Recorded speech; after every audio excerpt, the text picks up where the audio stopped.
Hello students, और further move करेंगे application of derivatives में। और आज अपना फोर्थ क्लास होगा एओडी का। ठीक है, तो मैंने आप सभी लोगों को बोला था कि एओडी बहुत ही लेंथी चैप्टर है, खुद में ही 4 चैप्टर होता है, जिसमें अपन टेंजेंट नॉर्मल देख चुके हैं, मोनोटोनिसिटी देख चुके हैं, और आज उसमें का थर्ड चैप्टर करेंगे, मतलब थर्ड पार्ट करेंगे, दैट इज आपको रॉल्स थ्योरम। ठीक है, mean value theorem, mean value theorem का पार्ट होता है रॉल्स थ्योरम, और लेग्रांज मीन वैल्यू थ्योरम, एलएनवीटी। ठीक है, तो ये सभी चीजें आज के क्लास में पढ़ेंगे, इसके बेसिस पे क्वेश्चन करेंगे। तो आज का क्लास थोड़ा सा छोटा भी हो सकता है, क्योंकि सिर्फ मैं मीन वैल्यू थ्योरम पे ऊपर बात करूंगा, और एक और क्लास होगा, नेक्स्ट क्लास, लास्ट क्लास होगा, उस पे अपन मैक्सिमम मिनिमा के ऊपर बात करें, क्योंकि एग्जाम थोड़ा सा पास में आ चुका है, इसलिए मैं थोड़ा कम टाइम दे रहा हूं, ताकि क्योंकि आप अभी सेल्फ स्टडी करो, ज्यादा पीवाईक्यूज करो, क्वेश्चन प्रैक्टिस करो, साथ में आपके फिजिक्स और केमिस्ट्री में वो भी करो। और अगर आपके बैकलॉग्स हैं ऑलरेडी, बहुत सारे क्लासेस आप नहीं देखे हैं, तो वो भी क्लासेस जरूर देख लो। सभी लिंक आपको डिस्क्रिप्शन बॉक्स में मिल जाएगा। WBJEE 2024 के नाम से, WBJEE 2024 मैथ्स क्रैश कोर्स नाम से अपना प्लेलिस्ट होगा, सभी क्लासेस उसी में प्रेजेंट है, आप जाके देख लो। ठीक है, साथ में जितने भी पीवाईक्यू सेशन में कराया हूं उसको भी देख लो। अगर आपने मिस किया है लाइव सेशन, तो रिकॉर्डिंग्स अवेलेबल है, जाके आप देख सकते हो। पीवाईक्यूज बहुत इंपॉर्टेंट है WBJEE के लिए। ठीक है, चलिए स्टार्ट करते हैं आज के क्लास को। तो जो लोग चैनल पे पहली बार आए हैं, प्लीज सब्सक्राइब कर लेना, because it's very helpful channel for WBJEE point of view. Okay, तो सब्सक्राइब जरूर करना, नोटिफिकेशन बेल ऑन कर देना, जिससे आपको कोई भी अपडेट मिस नहीं हो। ठीक है, और टेलीग्राम चैनल अभी तक ज्वाइन नहीं किया हो तो टेलीग्राम चैनल जाके ज्वाइन हो जाना, क्योंकि सभी लेटेस्ट अपडेट आपको यहीं पे दिख जाएगा। और साथ में व्हाट्सएप का ग्रुप भी है अपना, स्पेशली फॉर 2024 एस्पिरेंट, ये भी जाके ज्वाइन हो जाना। ठीक है, चलिए अब स्टार्ट करते हैं आज के क्लास को। मीन वैल्यू थ्योरम क्या होता है सर? मीन वैल्यू थ्योरम, इसमें भी 3 चीजें पढ़ेंगे अपन। सबसे पहले मीन वैल्यू थ्योरम में रॉल्स थ्योरम, ओके, और दूसरा है आपको एलएमवीटी, दैट इज आपको लेग्रांज मीन वैल्यू थ्योरम, और तीसरा होता है आपको कॉची मीन वैल्यू थ्योरम, जो इंपॉर्टेंट नहीं है, ये मैं आपको क्रैश कोर्स में नहीं पढ़ाऊंगा। ठीक है, क्योंकि टाइम कम है, ये इंपॉर्टेंट नहीं है, जो इंपॉर्टेंट नहीं है उसको क्यों पढ़े अपन अभी। ठीक है, तो इसमें पहले पढ़ते हैं रॉल्स थ्योरम। ओके, आइए रॉल्स थ्योरम के बारे में सीखते हैं क्या बोलता है। अब देखो, रॉल्स थ्योरम कभी भी ना y is equal to F x के ऊपर बात होती है, माने किसी फंक्शन के ऊपर बात होती है। ठीक है, क्या बात होती है सर किसी फंक्शन के ऊपर? अब किसी फंक्शन के ऊपर बात होती है ना, तो किसी इंटरवल में बात होती है। जैसे कि यहां पे दिया a कॉमा बी, अगर कुछ आपने नोटिस किया तो a और b के बगल में क्लोज ब्रैकेट है, उसका क्या मतलब होता है सर? इनइक्वालिटी चैप्टर में मैंने आपको ब्रैकेट्स का खेल समझाया था। अगर क्लोज ब्रैकेट निकल गया तो जो बाउंड्री पॉइंट पे लोग होते हैं उनको भी लिया जाता है। ठीक है, माने a और b को भी लिया जाएगा। ओके, अच्छा, इतनी सी बात अगर आपको समझ में आ रही है, मैंने a से b के बीच में बात हो रहा है सर, और बोला इसको 3 कंडीशन से होके गुजरना पड़ेगा।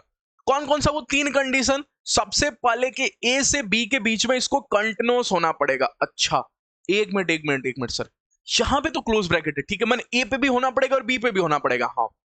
लेकिन दूसरी जो लाइन लिखी है ना, वो लिखी F x should be differentiable in a से b, लेकिन a से b पे क्लोज ब्रैकेट हटा के लगा दिया ओपन ब्रैकेट।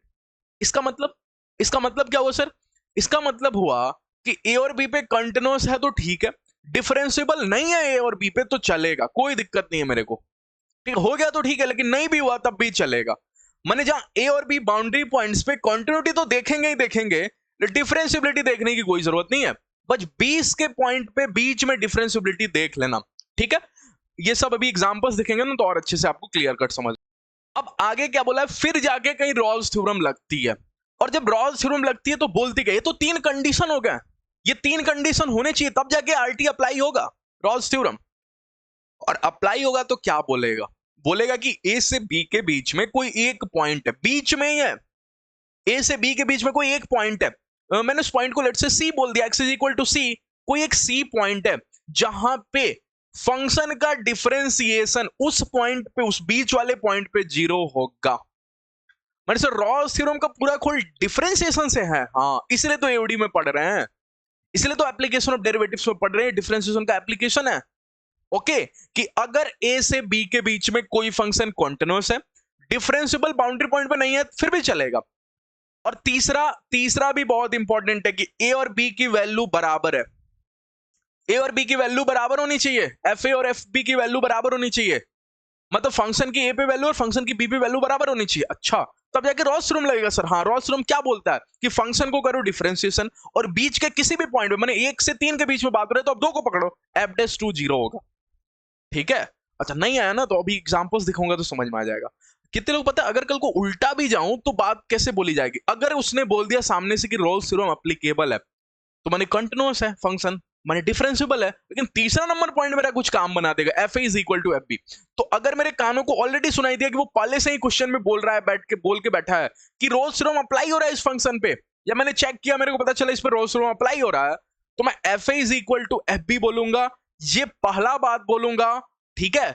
और इससे मेरे को कुछ ना कुछ काम तो जरूर होगा, तभी तो है ना कंडीशन में भी। और दूसरा तो जो मेरा कह रहा है कि दोनों बातें मैं यूज में लूंगा, एक तो F is equal to F B use में लूंगा और दूसरा एफ डैश इक्वल टू 0 लूंगा क्वेश्चन बनाने के टाइम में, ठीक है। चले अच्छा इस पे बात करते हैं। बोला है चारों में बताइए रोल्स थ्योरम कब एप्लीकेबल है, कब एप्लीकेबल नहीं है। अच्छा तो सर ये मेरा ए है कहीं, हाँ ये मेरा कहीं ए है, ठीक है, ये मेरा कहीं ए है, x is equal to A, okay, और ये मेरा कहीं X is equal to B है, ठीक है। अच्छा वैसे यहां पे ये एक्स इज इक्वल टू ए है, ओके, और ये मेरा कहीं X is equal to B है, ओके, ये मेरा कहीं X is equal to B है। इसको थोड़ा बड़ा कर देते हैं इस लाइन को, ठीक है।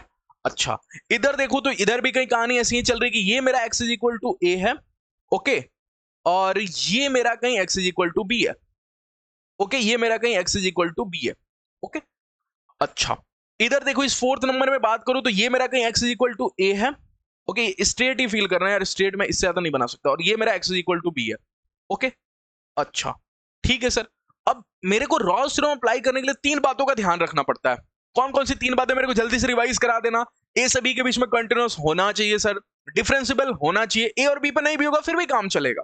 अच्छा और तीसरा एफ ए और एफ बी की बराबर वैल्यू होनी चाहिए। तो कितने लोगों को समझ में आ रहा है एफ ए और एफ बी ग्राफ में कैसे देखेंगे? अरे एफ ए मतलब फंक्शन की ए पे वैल्यू, माने वो वाई की वैल्यू, माने ऊंचाई, हाइट, ए और बी पे हाइट बराबर होनी चाहिए फंक्शन की। इधर देखो क्या ए से बी के बीच में कंटिन्यूअस है? हाँ, पेन उठाया क्या आपने? नहीं तो कंटिन्यूअस। अरे ग्राफ को कैसे देखते हैं? पेन उठा के, पेन उठाया क्या? नहीं ना, नहीं पेन उठाना नहीं, कोई ब्रेक नहीं है ना, बिल्कुल नहीं ब्रेक है सर। तो अगर कहीं ब्रेक नहीं है, एफ ए और एफ बी की वैल्यू अभी बाद में देख रहे हैं, अभी तो कंटिन्यूअस देख रहे हैं, है कंटिन्यूअस, पहला कंडीशन पे टिक लग गया कि कंटिन्यूअस तो है, ठीक है। अच्छा दूसरा कंडीशन बताना मेरे को, डिफरेंशिएबल है क्या? हाँ सर डिफरेंशिएबल भी है। कैसे सर? कहीं भी शार्प पॉइंट नहीं है। अच्छा और एफ ए और एफ बी की वैल्यू कैसे बताओ? क्या X is equal to A पे ये मेरा एफ ए है? हाँ, और X is equal to B पे क्या मेरा ये एफ बी है? हाँ। अच्छा इसकी हाइट देखना कहीं सेम है क्या? हाँ सर इसकी हाइट सेम है, और अगर इसकी हाइट सेम है तो मैं तुरंत बोलूंगा F A is equal to F B है, तो मेरा रोल्स थ्योरम बिल्कुल एप्लीकेबल है पहले वाले पे। अब बात करते हैं दूसरे वाले पे, दूसरे वाले पे बात करते हैं। अच्छा सर एप्लीकेबल है ठीक है, लेकिन वो f dash c equal to zero कहां पे? F dash c equal to zero, तो एफ डैश सी जीरो वहां पे होता है ना जहां पे इस कर्व के ऊपर आपने टेंजेंट ड्रॉ किया। लेट से आपने यहां पे टेंजेंट ड्रॉ किया and this tangent is parallel to x axis, तो इस पॉइंट पे कहीं आप बोलोगे x is equal to c पे, कहीं ये बीच में है, ओके। इस पॉइंट पे आप बोलोगे कि एफ डैश सी की वैल्यू जीरो है, माने tangent parallel to x axis का मतलब f dash c equal to zero होता है। हाँ, d by d x equal to zero कब होता है? जब tangent parallel to x axis होता है।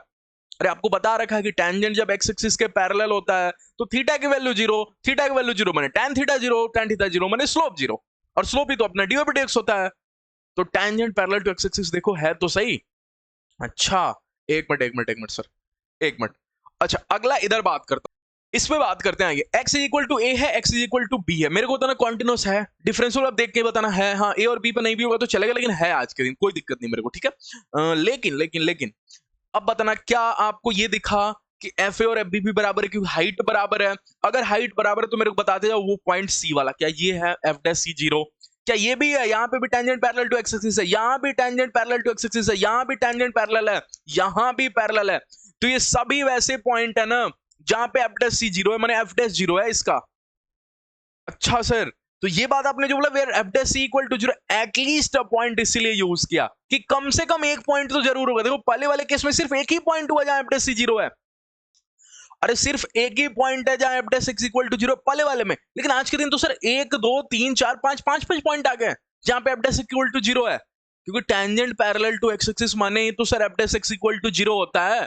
तो इस वाले ग्राफ पे तो केवल एक पॉइंट है, लेकिन इसमें तो 5 पॉइंट है ऐसा जहां पे f dash x equal to zero है, इसलिए मैंने एटलीस्ट वर्ड का यूज किया कि कम से कम एक होगा, ज्यादा ज्यादा कितना भी हो सकता है, 10 20 भी होगा तो आप मना नहीं करोगे। तो रॉस थ्योरम बोलता है कि कम से कम एक पॉइंट तो ऐसा जरूर मिलेगा तेरे को कि जहां पे f dash x equal to zero होगा। ठीक है। अच्छा, इधर आइए बात करते हैं, क्या ए से बी के बीच में कॉन्टिन्यूअस है? हाँ सर, ऐसा क्यों बनाया आपने? अभी ये कितने लोगों को सेम लगा? नहीं, ऐसे क्यों बनाया?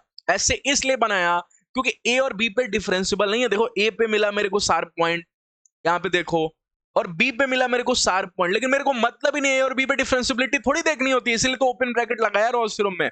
ओके, अच्छा, तो सर एफ ए और एफ बी बराबर है क्या? हाइट देखनी होती है। हाँ, एफ ए और एफ बी बराबर है और मेरा वो पॉइंट भी मिल गया, एफ डैश इक्वल टू 0, ये रहा मेरा। ओके, अच्छा, यहां पे बताना कॉन्टिन्यूअस है, डिफरेंशिएबल है, लेकिन एफ ए कहीं मेरा पॉजिटिव है और एफ बी कहीं मेरा नीचे है, तो f a not equal to F B है। यहां पे लिखा मैंने f a not equal to F B. तो अगर एफ ए और एफ बी बराबर नहीं है तो यहां पे तो रॉल्स थ्योरम अप्लीकेबल ही नहीं है। यहां भी अप्लीकेबल है और यहां भी अप्लीकेबल है। तो एग्जांपल से कुछ मैंने आपको अच्छे से रॉल्स थ्योरम समझा दिया और ये भी समझा दिया कि एफ डैश इक्वल टू 0 कहां पे, जहां tangent parallel to x axis. At least word क्यों यूज किया? क्योंकि आपको दिखा भी दिया दूसरे ग्राफ में 5-5 पॉइंट हो जा रहे हैं जहां एफ डैश इक्वल टू 0 है, तो कम से कम एक तो जरूर होगा। अच्छा चलिए, ये सब तो जानकारी है, ये सब तो आपको समझने के लिए थ्योरी को। क्वेश्चन करते हैं। मेरा काम तो क्वेश्चन है, क्योंकि अपन कॉम्पिटिटिव पेपर देने जा रहे हैं सर, आपको ही पता है, तो क्वेश्चन ही मेरा मेन है। क्वेश्चन मेरे को आना चाहिए, ठीक है। अच्छा, सबसे पहले कैसे पता चलेगा सर कि रोल्स थ्योरम का क्वेश्चन है? अरे इस क्वेश्चन में तो कोई बेवकूफ भी बता देगा, क्योंकि यहाँ पे तो लिख दिया है सेटिस्फाई रोल्स थ्योरम, ठीक है। आप तो ऐसे क्वेश्चन दिखाना सर जिसमें मेरे को पता करना पड़ेगा रोल्स थ्योरम का क्वेश्चन है। यहाँ पे तो दे दिया सेटिस्फाई रोल्स थ्योरम, तो अगर रोल्स थ्योरम बोल दिया सामने से सेटिस्फाई करेगा, तो कितने लोगों को मेरे 2 पॉइंट पता है क्वेश्चन करने वाली, ये पहला वाला और ये दूसरा वाला। अगर पता है कि सेटिस्फाई कर रहा है रोल्स थ्योरम किसके किसके बीच में, x बिलोंग टू 1 से 3, तो कितने लोगों को समझ में आ गया कि f1 इक्वल टू f3 बोलने से मैं बिल्कुल मना नहीं करूंगा। अच्छा, तो f1 की वैल्यू बताओ, क्या fx ये है तो 1 रखने पे ये हो जाएगा a प्लस में b प्लस में 11, 1 रखा मैंने x की जगह और माइनस में 6, सोच के बोलो। ओके, अच्छा, और f3 रखूंगा तो f3 मैंने x की जगह 3 रखना है मेरे को, x की जगह 3 मतलब a इंटू में 3 का क्यूब, ओके, और प्लस में b इंटू में 3 का स्क्वायर, और प्लस में 11 इंटू 3 और माइनस का आपको 6। क्या एक इक्वेशन आपको यहां से आएगी? एक इक्वेशन, हाँ। दूसरा इक्वेशन कहां से लाऊं सर? दूसरा इक्वेशन बोला एफ डैश ये 0 है। अब मेरे को जल्दी सोच बताना, 2 प्लस में 1 अपॉन में √3 1 से 3 के बीच में ही आता है ना? अरे 2 पॉइंट समथिंग होगा, वो 1 से 3 के बीच में ही आता है। तो मैंने अभी भी सीखा, अगर रोल्स थ्योरम अप्लाई है तो एफ डैश इक्वल टू 0 होगा, सी कहीं बीच में होना चाहिए। तो एफ डैश ये इक्वल टू 0 तो क्वेश्चन में गिवन है, ठीक है। तो मैं इसका एफ डैश निकालता हूं, ax क्यूब का एफ डैश बोलो। ax क्यूब का एफ डैश क्या? 3ax स्क्वायर, सोच के बोलो, ठीक है। अच्छा, bx स्क्वायर का बोलो, क्या? 2bx, हाँ, ओके, अच्छा, और 11x का बोलो। 11x का अगर सोचोगे तो 11 हो जाएगा, तो यहां पे मैं लिख दे रहा हूं प्लस का 11, ओके, प्लस का 11। अच्छा, आई बात समझ में? अगला मैं लिखने जा रहा हूं -6, तो अपना डिलीट हो जाएगा, इक्वल टू 0 है कहीं, ये एफ डैश एक्स है, और एफ डैश एक्स में 0 उस दिन है ना जिसमें दिन मैं 2 प्लस 1 अपॉन √3 रख रहा हूं, तो 3a इंटू में 2 प्लस में 1 अपॉन √3 का होल स्क्वायर। ओके, अब ये आपको करना पड़ेगा, ये a प्लस बी स्क्वायर करना कौन सी बड़ी बात होती है? a square plus b square plus में 2ab, और यहां से हो गया b और इंटू में x, दैट इज 2 प्लस में 1 अपॉन में √3, ओके, और इसके मल्टीप्लाई b से, प्लस में 11 इक्वल टू 0। तो एक बच्चे को दिखा सर ये तो दूसरा इक्वेशन है। अब इतना कैलकुलेशन तो मैं खुद ही कर सकता हूं कि यहां से 2 इक्वेशन 2 वेरिएबल में a और b की वैल्यू बता दूंगा सर, और आपको कमेंट सेक्शन में ही बता दूंगा, ये कर लेना आप, ठीक है। कैलकुलेशन में आपके ऊपर छोड़ता हूं, इतना तो आपको करना पड़ेगा ना। कैलकुलेशन क्रैश कोर्स में पढ़ा रहा हूं आपको, तो कैलकुलेशन भी थोड़ी करूंगा, इतना मैथमेटिक्स तो आपको आना चाहिए। अब 2 इक्वेशन यहां से जस्ट है, यहां से एक इक्वेशन दिखेगा आपको सिंपल सा, और यहां भी कोई मुश्किल नहीं, आपको a प्लस बी का होल स्क्वायर जस्ट करना है, ओके। अच्छा चलिए अगले क्वेश्चन के ऊपर बात करते हैं। बोला है कि भैया रोल्स थ्योरम अप्लाई है 1 से 2 के बीच में, देन मेरे को इसकी वैल्यू बताओ। इसकी वैल्यू कितने लोगों को देख के पता चल गया कि सर ये इंटीग्रेशन और इसका मांग रहा है डिफरेंशिएशन, तो डिफरेंशिएशन का इंटीग्रेशन, इसकी वैल्यू बोलो। क्या एफ एक्स 1 से 2, अरे ये डिफरेंस एफ डैश एक्स का इंटीग्रेशन क्या होगा? एफ एक्स, क्योंकि एफ एक्स का डिफरेंशिएशन एफ डैश एक्स होता है, ठीक है। अच्छा, अगर मैं इसको खोलूंगा तो क्या f2 माइनस में f1 होगा? तो बहुत सिंपल है, एक नंबर के क्वेश्चन में 1 मार्क्स वाले में पूछ सकता है, f2 माइनस में f1 है, और मेरे को सामने से बोल रहा है कि रोल्स थ्योरम अप्लाई है, मतलब रोल्स थ्योरम अगर अप्लाई है 1 से 2 के बीच में, तो रोल्स थ्योरम अप्लाई है, तो भैया f2 और f1 तो बराबर ही होगा। तो कितने लोग पता है अगर f2 और f1 बराबर ही होगा तो आंसर 0 कर दो सर, क्योंकि f2 माइनस f1 0 हो जाएगा। ओके, तो सिंपल एज इट इज, बहुत सिंपल क्वेश्चन था। ठीक है, अगला बात करते हैं रूट्स थ्योरी के ऊपर। सर ये तो नहीं था, रोल्स थ्योरम में कहां था ये रोल्स थ्योरम का ही पार्ट है रूट्स थ्योरी।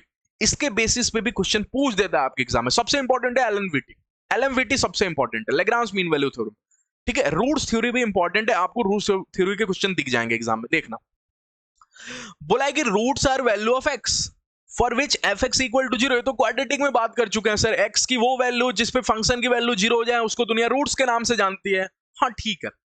अच्छा, अगर मैं बोलता हूं कल को f dash A equal to 0, तो मैंने ए रखा गया है सर, तो फंक्शन की वैल्यू 0 नहीं हुई है, फंक्शन के डेरिवेबल की वैल्यू 0 हुई है। सुनना ध्यान से, क्या बोला मैंने, F dash A equal to 0। Sir आपने F dash A equal to 0 की बात क्यों छेड़ी? क्योंकि अपन रोल्स थ्योरम में ऐसी बातें करके आ रहे हैं। मैंने बोला रोल्स थ्योरम का ही तो पार्ट है रूट्स थ्योरी। अरे f dash A equal to 0 बात छेड़ने की जरूरत ही क्यों पड़ी? क्योंकि ये मेरे को रोल्स थ्योरम की याद दिलाती है, ये मेरे को आरटी लगाने की याद दिलाती है। F dash A equal to 0 अभी तो करके f dash A equal to 0, तो मैंने F dash A equal to 0 किया, तो इसका मतलब क्या हुआ ना कि ए रखने पे कहीं मेरा फंक्शन 0 नहीं हो रहा है, फंक्शन का डेरिवेबल 0 हो रहा है। तो मैं दुनिया को बोलूंगा कि x is equal to a is a root of f x. नहीं, एफ एक्स रखने पे थोड़ी 0 हुआ, एफ डैश एक्स, क्योंकि आपने फंक्शन का डिफरेंशिएशन किया, फिर उसमें a रखा, फिर वो 0 आया। जैसे कि इस वाले केस में आप क्या बोलोगे कि 2 प्लस 1 अपॉन रूट 3 इसका रूट है? नहीं, ये आप बोलोगे एफ डैश एक्स का रूट है, क्योंकि 2 प्लस 1 अपॉन रूट 3 आपने रखा ना, तो एफ डैश एक्स की वैल्यू 0 हो गई। ठीक है, तो यहां पे मैंने बोला क्या कि अगर कल को एफ डैश इक्वल टू 0, तो सिंपल सी बात है x is equal to a इसका रूट होगा, या फिर मैं बोल सकता हूं x is equal to root of derivable of f x, मतलब एफ एक्स के डेरिवेबल का रूट होगा, एफ एक्स का रूट नहीं होगा।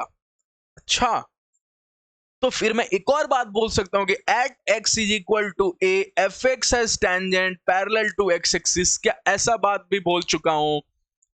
अरे x is equal to c अगर मान, तो आप f dash c equal to 0 पे देखो, क्या tangent parallel to x axis है? इसीलिए मैंने बात नंबर 3 क्या बोला हुआ है यहाँ पे, यहाँ पे कहां गया, एक सेकेंड, ये आपको, हाँ तीसरे नंबर क्या बोले कि at x is equal to a जो होगा एफ एक्स पे tangent parallel to x axis होगा। तो अगर tangent parallel to x axis है उस पॉइंट पे, तो उस पॉइंट पे अपन क्या बोल देंगे कि उसका डेरिवेबल माने एफ डैश से 0 है, और एफ डैश से इक्वल टू 0 है, तो 3 बातें आप समझ जाओगे। एक्स इज इक्वल टू ए उसका रूट है, दूसरा बात, या फिर उसको दूसरे भाषा में बोल सकते हैं कि एफ एक्स के डेरिवेबल का रूट है। ठीक है, या फिर तीसरा बात कि एफ एक्स के ऊपर अगर उस पॉइंट पे टेंजेंट बनाओगे तो पैरेलल टू एक्स एक्सिस होगी। ठीक है, तो एफ डैश से इक्वल टू 0 मेरे को 3 बातें सिखाता है। ओके, अब आइए क्वेश्चन करते हैं।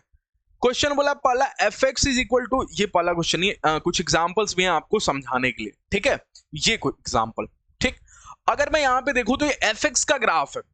अगर ये एफ एक्स का ग्राफ है तो एफ एक्स जहां जहां कट करेगा एक्स एक्सिस को, वहां उसका एक रूट मिलेगा। ठीक है, अच्छा, तो अगर ये एफ एक्स का ग्राफ है, ये ग्राफ है आपको y is equal to F x का। ठीक है, तो ये पॉइंट पे देखो क्या एक्स एक्सिस को कट किया है। हाँ, लेट्स से ये एक्स इज इक्वल टू ए एक कोई पॉइंट है, ओके, ये कोई बी एक पॉइंट है, और ये एक सी पॉइंट है।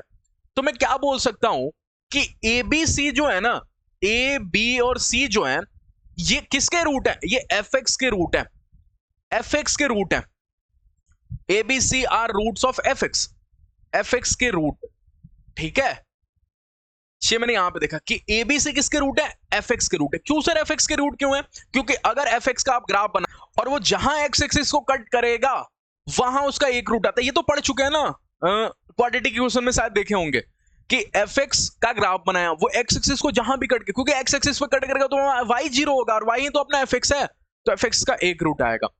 अच्छा, लेकिन सर आपने एक बात बोली tangent parallel to x axis, तो sir tangent parallel to x axis तो कहीं यहां पे है, इस पॉइंट पे, हाँ, और इस पॉइंट पे तो tangent parallel to x axis है, हाँ, लेकिन सर जहां tangent parallel to x axis होती है ना, वहां एफ डैश एक्स 0 होता है। माने इस पॉइंट पे लेट से ये कोई पॉइंट है डी, तो यहां एफ डैश डी 0 होगा। यहां मैं बोलूंगा कि इस पॉइंट पे कहीं मेरा, तो इस पॉइंट पे मैंने क्या बोला कि मेरा एफ डैश डी 0 है। ठीक है, अच्छा, वैसे बहुत ध्यान समझना ये सभी चीजें, और इसको मैंने बोला ई, तो इस पॉइंट पे भी tangent parallel to x axis है, तो इस पॉइंट में मैंने बोला कि f dash e equal to 0 है। तो मेरे को जल्दी से सोच के बताना कि अगर x is equal to ABC f x के रूट है तो एफ डैश एक्स के रूट कौन है? एफ डैश एक्स के रूट कौन है? क्या d और e? तो d and e are roots of f dash x. क्या आपको दिख रहा है? नहीं दिख रहा है, मैं थोड़ी देर के लिए साइड हो जाता हूं ताकि आपको दिख जाए। सॉरी, बीच में थोड़ा स्लाइड चेंज हो गया था, ठीक है, वो आप मैनेज कर ले। ये मैंने क्या लिखा है? एफ डैश ई, मतलब यहां पे भी तो tangent parallel to x axis है, तो एफ डैश ई यहां पे 0 होगा और एफ डैश ई यहां पे 0 होगा। तो d और e जो होंगे वो रूट होंगे एफ डैश एक्स के। अरे ये d और e किसके रूट है? एफ डैश एक्स के रूट है, एफ एक्स के रूट नहीं, एफ एक्स के रूट तो एबीसी है। तो इस बात से मैंने कंक्लूड क्या किया? वो इंपॉर्टेंट है कि अगर एफ एक्स के 3 रूट हैं ए बी सी, तो देखो एफ डैश एक्स के 2 रूट हैं डी और ई। तो क्या बोलने की कोशिश कर रहा हूं कि अगर कल को एफ एक्स के n रूट हैं तो एफ डैश एक्स के n-1 रूट होंगे। ये रूट्स थ्योरी का सबसे बढ़िया पॉइंट होता है कि मैं लिख देता हूं यहां पे, इफ एफ एक्स हैज, कहां पे लिखूं, यहां पे बॉक्स बना के लिख देता हूं, ठीक है, यहां पे बॉक्स बना के लिख देता हूं कि अगर कल को f x has n roots, ठीक है, तो अपन समझ जाएंगे कि एफ डैश एक्स के n-1 रूट है। या फिर उल्टा भी बोलूंगा तो कोई दिक्कत तो नहीं होगा आपको, n-1 रूट्स। अरे मैं इसका उल्टा बोलूं कि अगर मेरे को पता है कि एफ डैश एक्स के 3 रूट है तो एफ एक्स के 4 रूट होंगे, एक ज्यादा, एफ एक्स के एक हमेशा ज्यादा रूट होंगे। ओके, तो ये बात अपन ने कंक्लूड किया रूट्स थ्योरी से। आइए अब क्वेश्चन करते हैं, क्वेश्चन में सीख लेते हैं। ओके, पहला क्वेश्चन बोला है कि x is equal to 1, x-1, x-2 और x-3, f dash equal to 0 has 3 roots, options दिया हुआ है, ठीक है। तो मेरे को तो एफ एक्स का ग्राफ बना लेना चाहिए। अब सर इसका ग्राफ कहां सीखते हैं? इसका ग्राफ सीखते हैं फंक्शन चैप्टर में, ठीक है। तो एफ एक्स का ग्राफ बनाने जाएंगे ना, तो 1 2 3 मेरे क्रिटिकल पॉइंट है, तो मैं 1 को यहां पे लिख देता हूं, 2 को यहां पे लिख देता हूं और 3 को यहां पे लिख देता हूं, ठीक है। क्या इनइक्वालिटी में सिखाया? ये प्लस 3 2 1, सभी ब्रैकेट की डिग्री ऑड है तो ये माइनस, ये प्लस, ये माइनस, ठीक है। ऐसे चलता है कहानी, प्लस माइनस प्लस और माइनस। अगर सभी की डिग्री ऑड है, कोई इवन होगा तो साइन सेम रखेगा, ये मैंने इक्वालिटी में आपको बता रखा है, ठीक है। अच्छा, अब x-1, अब देखना जहां भी नेगेटिव होता है ना ग्राफ वहां नीचे होता है, ये तो आपको पता ही होगा, बेसिक सी बात है। ओके, जहां भी आपको नेगेटिव होता है, नेगेटिव एरिया में, वहां ग्राफ नीचे होता है और पॉजिटिव एरिया में ऊपर चला जाता है। फिर ये पॉजिटिव, ये ऊपर चला जाएगा और फिर नेगेटिव होना नीचे आ जाएगा।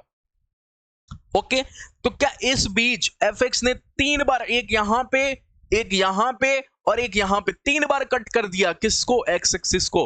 तो क्या बोलूं दुनिया के सामने कि एफ एक्स के कितने रूट है मेरे पास? एफ एक्स के 3 रूट है, ये मैंने ग्राफ से ही देख के बता दिया, ठीक है। तो एफ डैश एक्स के कितने रूट आएंगे? 2 रूट। एफ डैश एक्स के 2 रूट होंगे। ये बोल रहा है एफ डैश एक्स के 3 रूट है, नहीं, एफ डैश एक्स के 2 रूट है, हाँ, लेकिन 2 से 3 और 3 से 4 के बीच में बोल रहा है। लेकिन एफ डैश एक्स का एक रूट 1 से 2 के बीच में है और एक रूट 2 से 3 के बीच में, तो ये भी गलत बोल रहा है। 2 रूट तो सही बोला, लेकिन किसके किसके बीच में ये भी जानना जरूरी है। कहीं आप तुक्का तो नहीं मार रहे, एग्जाम वाला चेक कर रहा है। आपको क्या प्रॉपर कॉन्सेप्ट पता है? हाँ, तो प्रॉपर कॉन्सेप्ट मेरे को पता है। तो बीच में 1 से 2 और 2 से 3 के बीच में रूट है, क्योंकि 1 से 2 के बीच में ये वाला point tangent parallel to x axis और 2 से 3 के बीच में ये वाला point tangent parallel to x axis. तो ये भी झूठ बोल रहा है, ये भी 2 रूट पकड़ा तो, लेकिन ये भी बीच का पॉइंट गलत बोल रहा है। तो नन ऑफ दीज हमारा राइट आंसर हो जाएगा, ठीक है। कई बार नन ऑफ दीज भी राइट आंसर होता है। ओके, चले अगले क्वेश्चन के ऊपर बात करते हैं। अगला क्वेश्चन देख के डरना नहीं है, बिल्कुल भी नहीं, ठीक है। एग्जाम में बैठ के जीएक्स को पकड़ना है। जीएक्स यहां तक है मेरा, बोल रहा है इन ए से बी और ए बी सी डी ई ऐसा दिया हुआ है और इसके बारे में ये कमेंट किया हुआ। तो क्या एफ एक्स का ग्राफ ही सोच लोगे क्या इसको देख के? अरे एफ एक्स का ग्राफ ही सोच लोगे क्या? ए बी सी डी ई में बोला है ई सबसे बड़ा है, तो जब आप ग्राफ बनाओगे, आओ ग्राफ सोचते हैं, ठीक है, आओ ग्राफ सोचते हैं।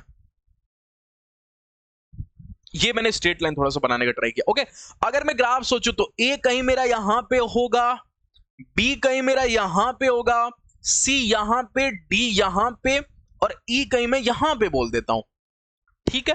अच्छा, फिर मेरे को सोच के बताना एफ ए की वैल्यू क्या है। एफ ए की वैल्यू 0 है, तो ग्राफ मेरा यहीं से स्टार्ट होगा, क्योंकि एफ ए की वैल्यू 0 है। एफ बी की वैल्यू मेरा कहीं 2 है, तो बी पे मैं कहीं ग्राफ को 2 ऊंचा कर दूंगा। लेट से मेरा ये 2 है और एफ सी की वैल्यू -1 है, तो -1 कहीं मेरा कहीं मेरा एफसी की वैल्यू -1 है, तो यहां पे ग्राफ को नीचा ले जाऊंगा। ठीक है, कोई एफसी की वैल्यू मेरे को -1 करना है तो -1 नीचे मिलेगा ना। अच्छा, एफडी की वैल्यू 2 है तो एफडी पे कहीं ग्राफ को फिर से पकड़ के ऊंचा ले जाऊंगा, एफडी के ऊपर 2 करूंगा। ठीक है, और एफई की वैल्यू 0 है तो एफई पे फिर से ग्राफ को, ये ग्राफ पे थोड़ा सा, एफडी की वैल्यू कितनी है, एफडी की वैल्यू 2 है तो एफडी मैंने ग्राफ को पकड़ा और 2 ऊंचा किया। ओके, ये थोड़ा सा इस कर्व को फील करना, और एफई की वैल्यू 0 तो एफई पे मैं ग्राफ को कट कर दिया। ओके, ये करते टाइम बताना एफएक्स के कितने रूट आ गए।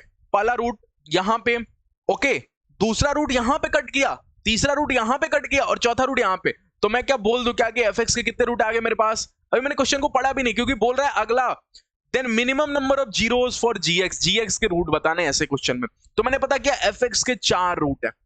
अब जीएक्स के बारे में आइए देखते हैं कि जीएक्स एक्चुअल में क्या है। तो क्वेश्चन वाला जो मेरे को दे के भेजा है ना, वो बोला है कि जीएक्स की वैल्यू कहीं मैं आपको दे रहा हूं एफ डैश एक्स का स्क्वायर। तो आप सोचो एफ डैश एक्स का स्क्वायर। ओके, अच्छा, एफ डैश एक्स का स्क्वायर मैंने लिखा। फिर अगला है आपको प्लस में F double dash x. Okay, अच्छा, और एक और आपको दिया हुआ है, कहां गया, इनटू में एफ एक्स। ओके, तो इनटू में मेरा एफ एक्स भी चल ही रहा है। अच्छा, ऐसा अगर चल रहा है ना तो मेरे को ऐसा फील आया कि मैंने एफ डैश एक्स को 2 बार लिखा। ठीक है, ऐसा क्यों सर, आपके मन में ऐसा ख्याल क्यों आया, एफ डैश एक्स को 2 बार आपने एफ डैश एक्स स्क्वायर को ऐसा क्यों लिख दिया। अभी आप अगले लाइन में आप भी देख लोगे और जब आप प्रैक्टिस करोगे ना तो आपको भी समझ में आ जाएगा। ओके, क्या आपको ऐसा फील आ रहा है कि किसी ने एफ डैश एक्स को यहां पे एफ एक्स का डिफरेंशिएशन किया और एफ डैश एक्स को साइलेंट रखा, फिर एफ डैश एक्स का डिफरेंशिएशन किया और एफ एक्स को साइलेंट रखा।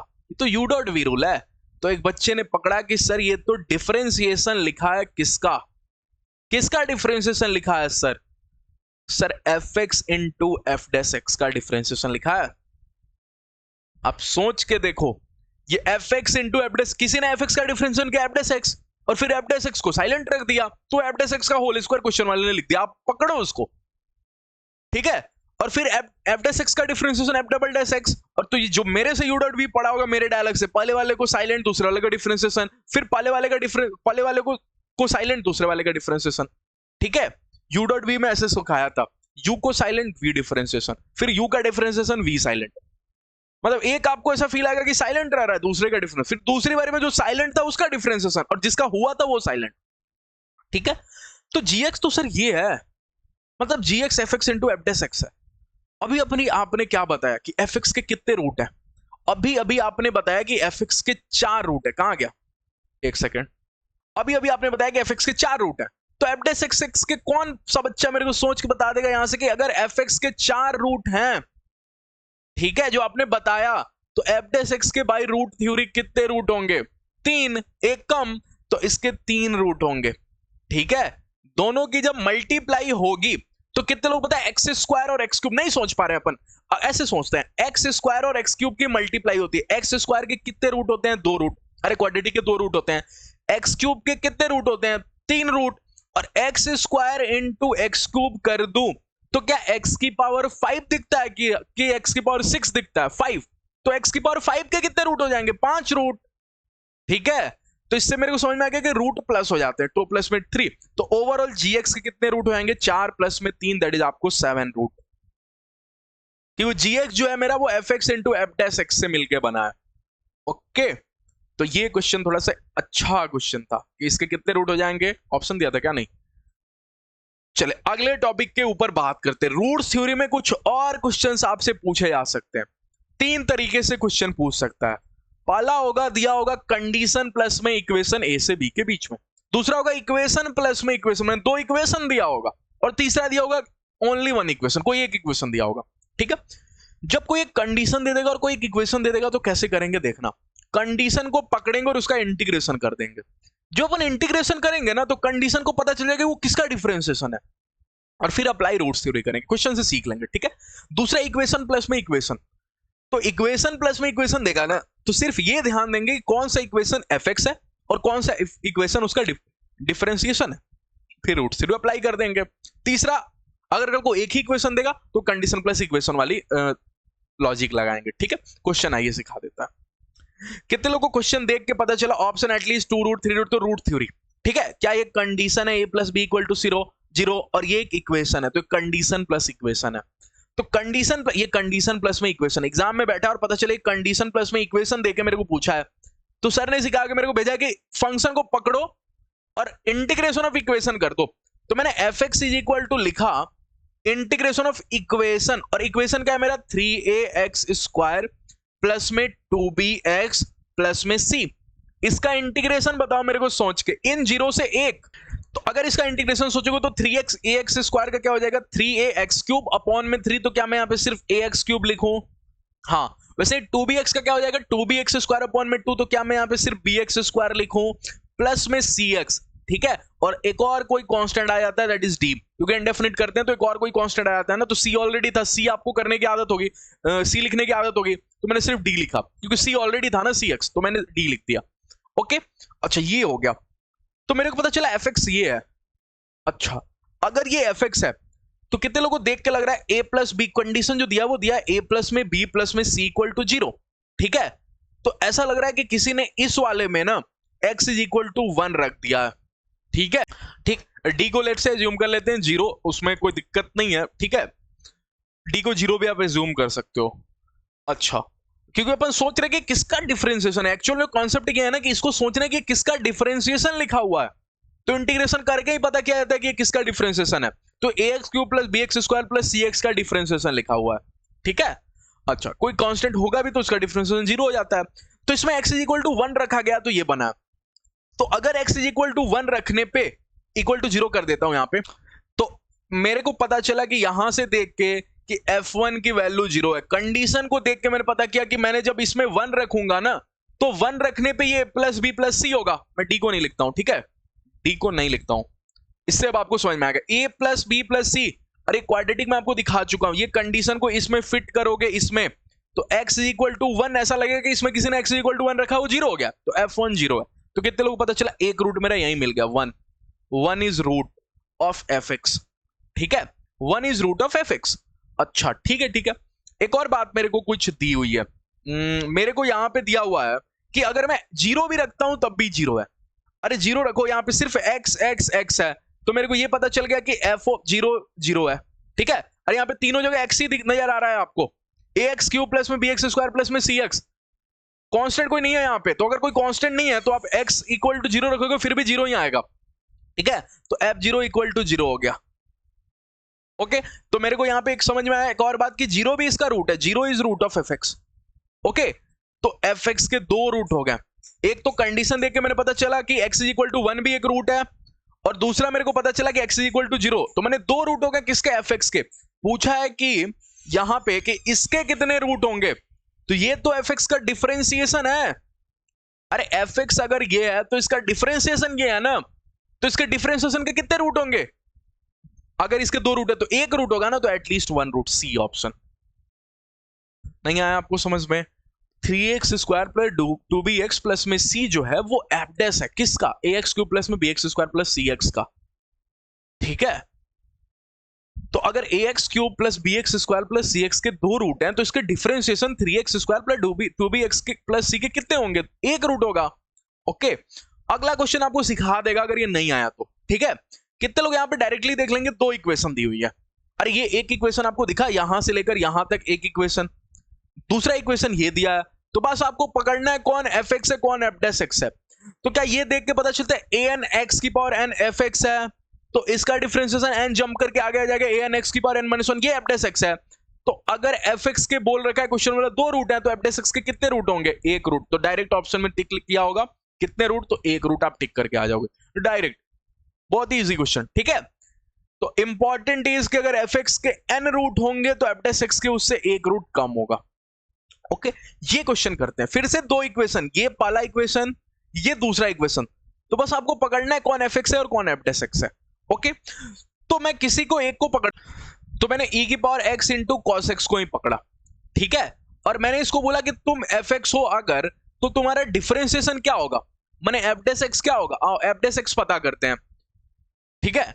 f डैश x पता करते हैं, तो u डॉट v से होगा, तो e की पावर x को मैंने साइलेंट रखा, cos x का बोलो sin x नहीं माइनस sin x, ठीक है। अच्छा, फिर बीच में प्लस, और फिर e की पावर x को साइलेंट रखो चाहे डिफरेंशिएशन करो, कोई फर्क ही नहीं पड़ता, क्योंकि डिफरेंशिएशन भी e की पावर x ही होगा, और लेकिन आप cos x को साइलेंट रखना पड़ेगा। ठीक है, अगर आपको यहां से ध्यान में आया तो कहीं आपको दिखेगा कि e की पावर x को आपने कॉमन ले लिया। अगर e की पावर x को आपने कॉमन लिया तो अंदर रह गया आपको cos x माइनस में sin x। ठीक है, ये आपको रह गया। अच्छा, इधर 1 भी था, e की power x into cos x 1 भी था, तो 1 का तो 0 हो जाएगा डिफरेंशिएशन। ओके, ये 0 चल रहा है। ओके, अच्छा अब ध्यान देंगे तो cos x की जगह क्या लिख सकते हैं, इसको देख के बोलो cos x, इसको देख के बोलो cos x is equal to क्या लिख सकते हैं, cos x is equal to 1 upon में e की पावर x, माने e की पावर माइनस x। तो मैं cos x को रिप्लेस करता हूं किससे, e की पावर माइनस x से, e की पावर माइनस x माइनस में sin x। Okay, equal to 0, क्योंकि मेरे को cos x नहीं चाहिए इसमें, e की power x into sin x है केवल, तो इसे मैंने रिप्लेस किया। तो इसके जिस दिन मल्टीप्लाई होगी, क्या ये आपको दिख रहा है कि e की पावर कहीं आपको 2x हो जाएगा, नहीं x और माइनस में x e की पावर 0 हो जाएगा, इसके मल्टीप्लाई कर रहा हूं। ठीक है, तो x और माइनस x जुट के 0 हो जाएगा। ओके, और माइनस में यहां छोड़ जाएगा आपको कहीं e की पावर x इंटू में sin x इक्वल टू 0, तब तक आपको दिख जाएगा कि ये तो सर लिखा है e की पावर 0 मतलब 1, e की power x into sin x equal to 1। ठीक है, तो ये मेरा f डैश x ये आ गया।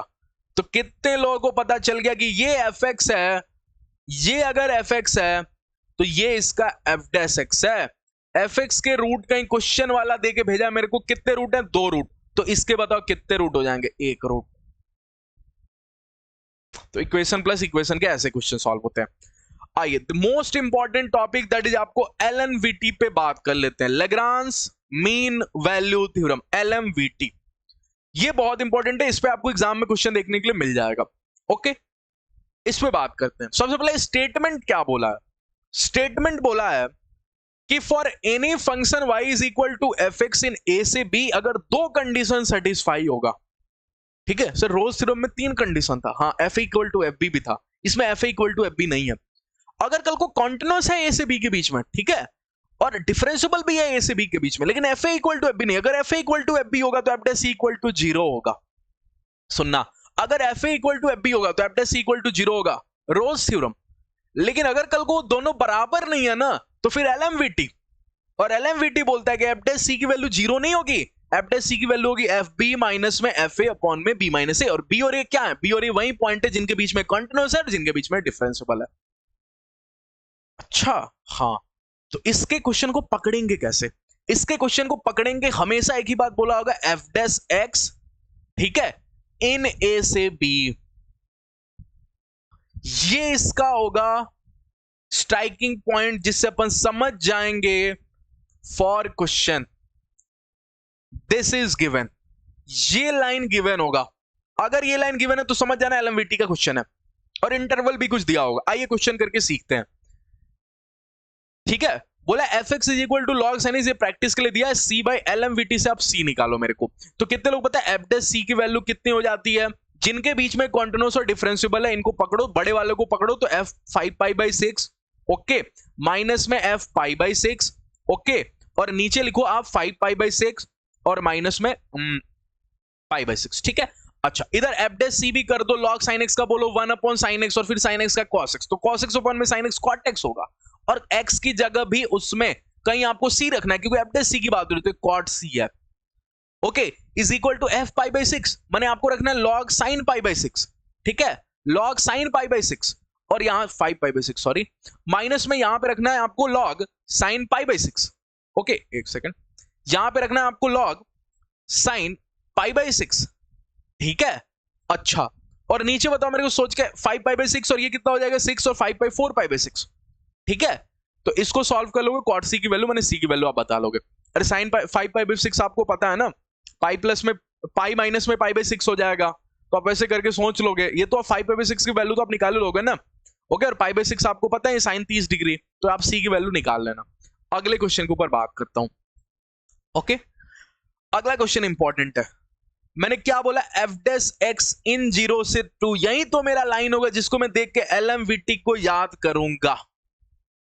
ठीक है, इंटरवल, जो खास बात क्या है इस क्वेश्चन में, इंटरवल दिया है 0 से 2, बोल रहा है कंटिन्यूअस है 0 से 2 के बीच में, लेकिन पूछ दिया है f1, तो अगर आप 0 से 2 के बीच में LMVT लगाओगे तो f2 माइनस में f0 अपॉन में 2 माइनस 0 करके, एक बच्चा बोलेगा सर f1 कहां दिखा, F1 तो दिखाई नहीं, तो F1 लाऊंगा कैसे? अरे अगर 0 से 2 के बीच में कंटिन्यूअस है तो 0 से 1 के बीच में कंटिन्यूअस नहीं होगा क्या? बिल्कुल होगा सर। तो मैं एक चालाकी करूंगा, सामने वाला मेरे मजबूर कर रहा है, मेरे को दिखा रहा है कि 0 से 2 के बीच में LMVT लगा, लेकिन लास्ट में जाते जाते उसने F1 के ऊपर बात छेड़ी है, तो मैं इसीलिए खुद चल के 0 से 1 के ऊपर LMVT लगाऊंगा। ठीक है, LMVT ऑन 0, LMVT ऑन, उल्टा लिख दिया, 0 से 1 के बीच में ऑन LMVT लगाऊंगा। ओके, तो कितने लोग मेरे को यहां पे बताएंगे 0 से 1 के बीच में LMVT लगाऊंगा? ठीक है, उल्टा लिख दिया क्या? LMVT ऑन 0 से 1 लिखना चाहिए, वो आप संभाल लेना मेरी इंग्लिश। ठीक है, अच्छा तो सर एक मिनट, तो यहां से मैं बोलूंगा, तो सर बोलूंगा f डैश c, और c की वैल्यू बोलो यहां से सोच के f डैश x, c को मैंने x ही ले लिया क्यों f डैश x दिया था लेस देन इक्वल टू 3, तो f डैश x की वैल्यू बोलो यहां से, क्या f1?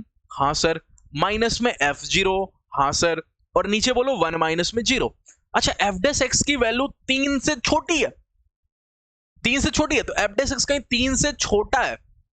ओके, इधर लिख रहे हैं इज इक्वल टू f1 की वैल्यू बोलो, अभी इस पे ध्यान नहीं लगाते, इक्वल टू f1 की वैल्यू बोलो, f1 कहां गया मेरा? f1 की वैल्यू तो क्वेश्चन वाला मांगा ही था, लेकिन f0 की वैल्यू दी हुई थी 2। ओके, अपॉन में 1 माइनस 0 1 ही होता है, तो यहां से मैंने f डैश x लिखा, f डैश c। ओके, एक कोई पॉइंट होगा बीच का c, f डैश c, और ये f डैश x है, इसको रहना है लेस देन इक्वल टू 3। अब ऐसे सोच लो, ठीक है, इसको रहना है less than equal to 3। Okay, इधर को इरेज करो, इसलिए मैंने अभी कुछ नहीं, बाद में दिखाता हूं ना, ताकि आपको लगे कि हाँ, अरे बीच का एक कोई पॉइंट होगा f डैश c, और f डैश c पे क्या होगा? f1 माइनस में f0 अपॉन में 1 में 0 है, तो ये f डैश x, और f डैश x 3 से छोटा है, क्वेश्चन वाला बोल के भेजा है मेरे को, ये मैंने 0 से 1 के बीच में LMVT लगाया। क्या अब 1 से 2 के बीच में लगा लूं?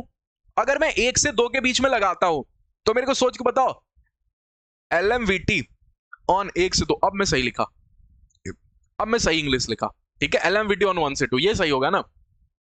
तो मेरे को f डैश c की वैल्यू बताओ, क्या मैं लिख दूं f2 माइनस में f1 अपॉन में 2 माइनस में 1? ओके, तो ये भी आपको 3 से छोटा ही होगा, तो यहां से सोच के बताओ f2 की वैल्यू कितनी, क्वेश्चन वाला दिया 8, तो ये लिखा 8 माइनस में f1 अपॉन में 2 माइनस 1, तो लेस देन 3 हो गया। तो यहां से देखोगे तो कहीं आपको f2 8 दिया था क्या? हाँ, और f0 2 दिया था, तो 3 प्लस में 2 5 हो जाता है ना, तो ये 5 हो गया ना, 5 हो गया। ओके, ये 5 हो गया, सॉरी फॉर दैट। अच्छा, और इधर से देखोगे तो कहीं आप 3 को इधर भेजोगे तो 8 माइनस में 3 5 हो जाएगा, और 5 कहीं आपको एरो माइनस इधर करोगे तो f1 इधर हो जाएगा। तो अगर बहुत ध्यान से देखो तो ये बोल रहा है कि f1 की वैल्यू, अरे इसको मेरे को ऐसे लिखना चाहिए ना, ये 3 यहां पे हुआ, तो इसको मेरे को नीचे करके लिखना चाहिए ना 3, यहां से f1 की वैल्यू 5 से छोटी है। अब ध्यान से देखो ये क्या बोल रहा है कि f1 की वैल्यू 5 से छोटी है भैया, छोटा है 5 से, और यहां बोल रहा है कि f1 5 से बड़ा है, उल्टा बात कर रहा है। ये बोल रहा है f1 5 से छोटा है या तो बराबर है, और ये बोल रहा है f1 5 से बड़ा है या बराबर है। अगर आप दोनों को सेटिस्फाई कराओगे, ऐसी बातें अपन इनक्वालिटी में कर चुके हैं, तो f1 कहां पे खुश होगा? जहां पे दोनों ही खुश हो जाएं।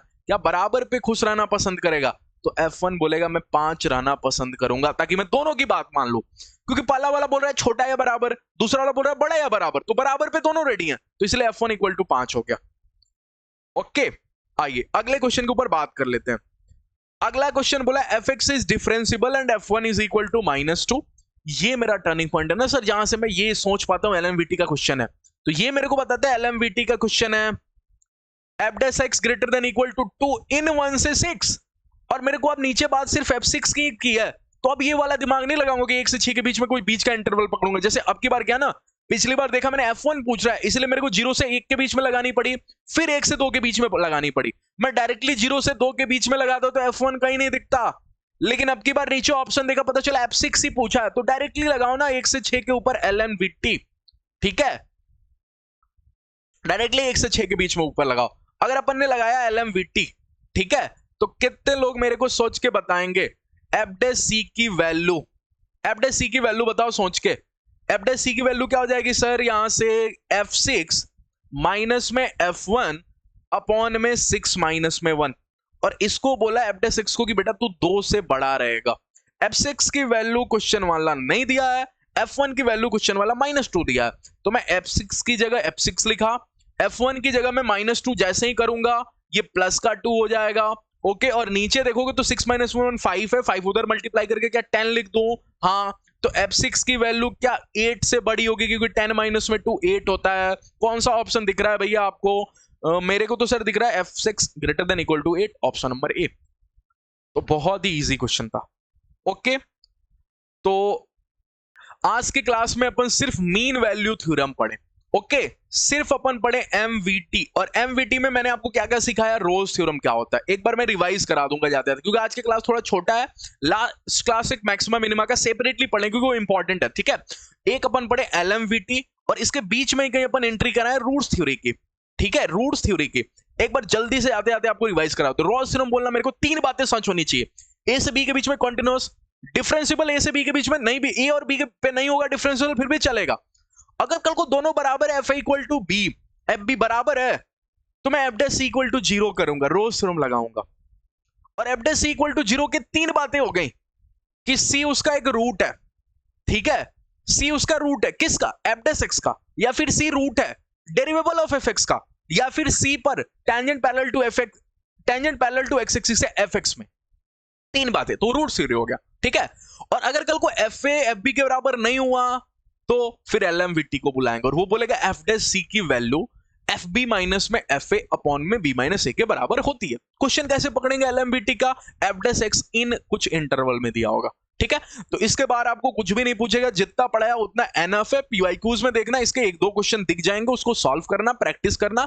अगर आप हमारे ग्रुप में इनरोल हो, जहां हम लोग स्टडी मटेरियल प्रोवाइड कर रहे हैं, इसका क्लास नोट्स प्रोवाइड कर रहे हैं, साथ में आपको प्रीवियस ईयर क्वेश्चन प्रोवाइड कर रहे हैं, तो वो ग्रुप में आप ज्वाइन हो सकते हो। सिर्फ 99 प्राइस है। नीचे आपको गूगल फॉर्म दिख जाएगा in comment section and in description box, जाके फिल कर लेना, हमारी टीम आपको ऐड कर देगी। और लास्ट के 1 मंथ में आपको सिर्फ एक ही काम करना है, दैट इज आपको पीवाईक्यूज। ठीक है, पीवाईक्यूज प्रैक्टिस के लिए, और नोट्स को करना है रिवाइज, ओनली नोट्स को रिवाइज करना है, बाकी कुछ भी रिवाइज नहीं करना है।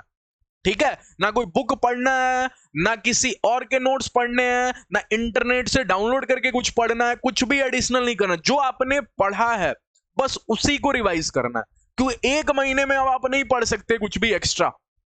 तो आप सोच रहे हो कि इंटरनेट से कुछ डाउनलोड करके सर मैं कोई चैप्टर पढ़ लूं, तो आपकी बेवकूफी, आपका टाइम वेस्ट करेगा, क्वेश्चन नहीं होने वाला आपका उससे। ठीक है, तो जो भी चैप्टर आपने पढ़ा हुआ है ना, खुद से अपने नोट से ही रिवाइज करो, वो सबसे ज्यादा फायदेमंद होता है।